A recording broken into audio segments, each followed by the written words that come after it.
Hello there everyone, welcome back to my channel, and also welcome back to the Anime Podcast Show. As you saw the title and the thumbnail, of course, and it would be another anniversary. And this is a huge milestone between the highs and the lows. Well, before we start the video, this is a very controversial video. Here's a warning to all of you who are watching. If you are offended, don't watch this video. This is a positive side of the story of an anime series. I'm not talking about the creator. I am talking about the positive side of the anime. Hang on. You're still here? Okay. Let's be neutral. Let's continue the video. So, I am talking about we are celebrating 30 years of used to be a fan favorite of a franchise, but I know people are still fans of this franchise, but people still loves what's this story. And this story, and we are about to introduce Batosai, the Manslayer, or Kenshin Himura in Rurouni Kenshin.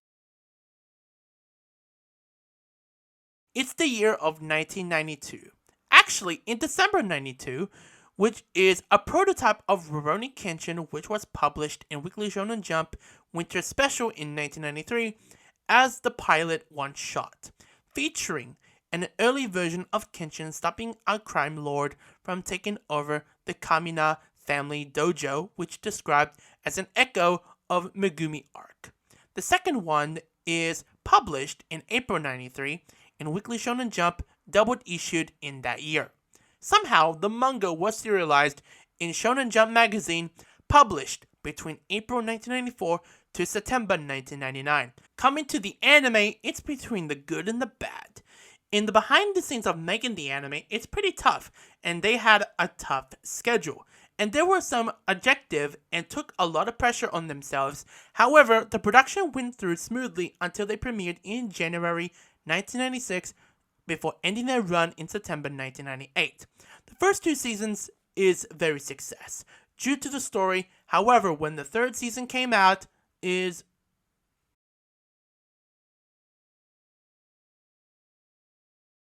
that's where the ratings went low, cause it's all filler. So that means the final arc that we know, the Jinchuku arc, never got adapted. However, the portion of the story has been adapted for an OVA special as Trust and Betrayal. Anyway, with Trust and Betrayal, it's been released as 4 episodes between February to September 1999. The next special they did is a 2-episode OVA as Reflection, as a sequel to the 96 series and Trust and Betrayal, as it reflected on Kaoru's point of view with her relationship with Kenshin. It sets during and after the timeline of the anime series. It came out between December 2001 and March of 2002. Hang on, did I forgot to mention another Kenshin media? Well, it's their own original feature film, and it came out near before the end of the anime's run, and that came out in December 1997.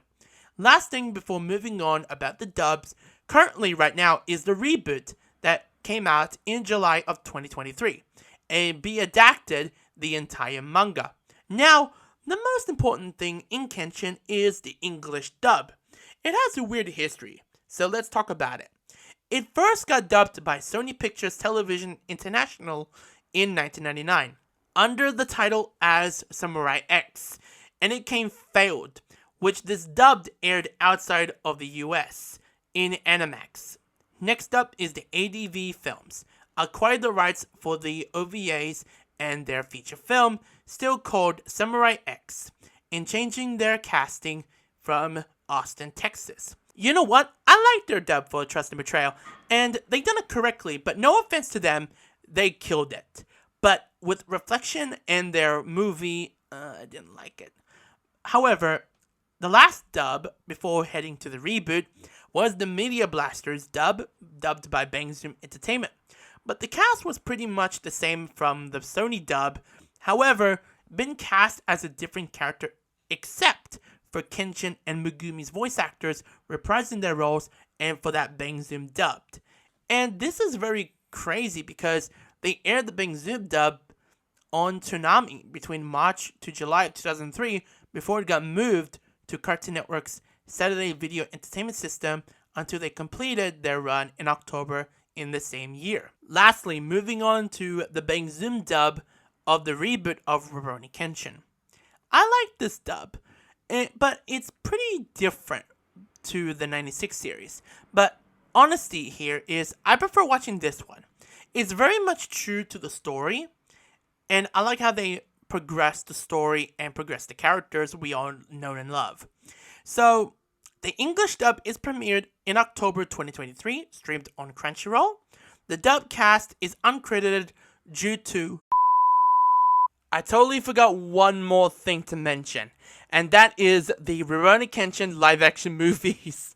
So, this is where it all started. So, they first announced it way back in June of 2011, and it will be produced by Warner Brothers, and with a film production that will be in Japan. So, what the director was thinking is they want to aim the live-action movie into more complex films than the original manga version. And I think that's how they turned out with the idea. And the film was aimed to release in August of 2012, and as a result, it actually came a successful movie. And they were aiming for a 4-part movie about Rurouni Kenshin, all the way through the first arc, all the way through the third arc. Well, and that's what they were planning for. And actually, enough as well, they were aiming the film to go internationally, and actually, it did. So now, they did 2 more movies, and that would be the Kyoto arc, and that would they called it as the Kyoto Inferno and The Legend Ends.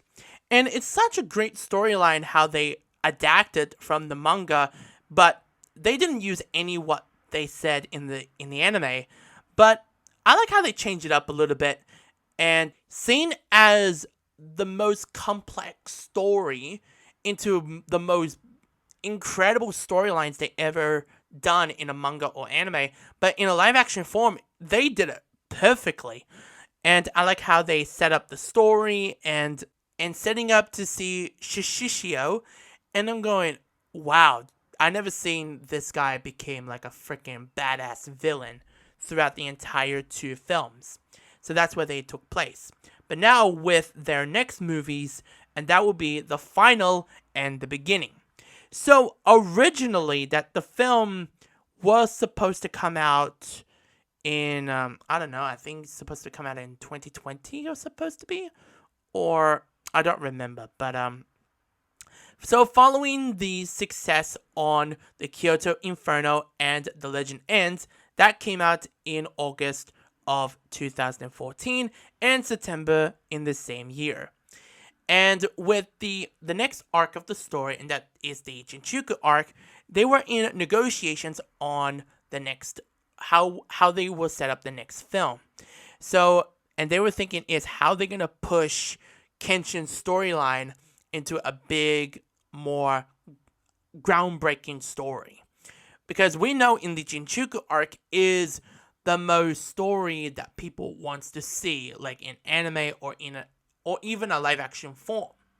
So I know as fans we have been curious about this, and as of I'm reading this article and saying that the article says I'm reading is saying, well, the actor who plays Kenshin, and saying that it would be different from the source material, and he stated that he would be worried whether the manga would like the film since it contains an original story. However, that's how they want to progress the story and how they can change the themes from the manga, and then how they can adapt it very well through into a live action form. And actually, they done it very well with this movie. And I'm very happy with the result of the movie they did. And I cannot even believe it. They shot the film from November 2018 to June of 2019. And actually, the film was supposed to come out in 2020, but then all of a sudden the pandemic happened, and then they actually premiered both films, the beginning and the final. Both films came out in June and April of 2021. But somehow we have an international release, and thank God we did. But not only that, we gotten an English dub for those 5 movies. So let me break it down of those dubs. So the first one is the first three movies, and it was acquired by Funimation that they are dubbing all those three movies. With Rurouni Kenshin Origins, that's how they called it, Kyoto Inferno, and The Legend Ends. And they're hitting in cinemas in August of 2016.